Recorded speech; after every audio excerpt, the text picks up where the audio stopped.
And then we're going to bend our knees. We're going to bring our heels together, but our toes are not touching. And so we're in this wide, in this butterfly shape, knees apart, but back off with your knees a little bit. Wherever your range is, you're going to decrease it by an inch.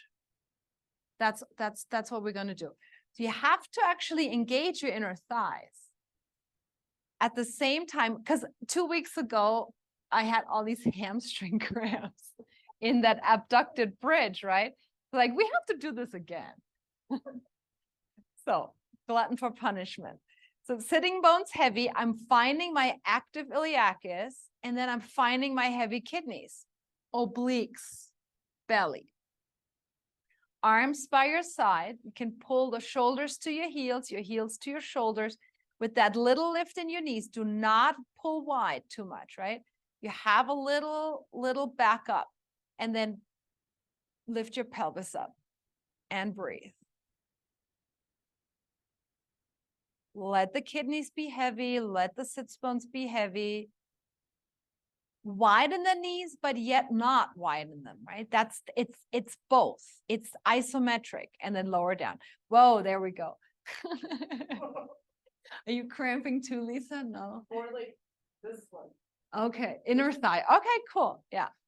So do it again. Again, if it's cramping, I always say to every client, congratulations. I need to say that to myself too. So knees slightly apart, but then back them up, pull the heels to the shoulders. So the thing is actually also holding it. And then as you lift your pelvis, so holding something more static, right? That's hard. What you could do is here, you could pivot on your feet, bring your knees together and up, and then re-pivot on the feet to bring your knees wide. But your buttocks is slightly lifted off the ground. So there is engagement in the back chain while you're working internal, external rotation for your hip. Breathe it.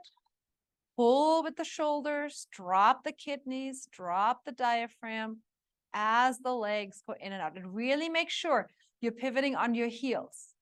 Your feet are not stuck to the mat. Your toes are going where your knees are going. And as we're going forward, backward with this, maybe you can feel there is a little bit more of an opening happening.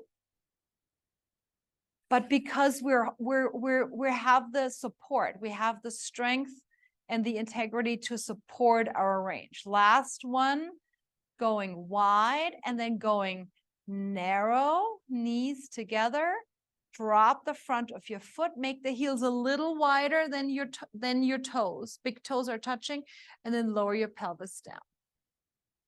Here we are now already set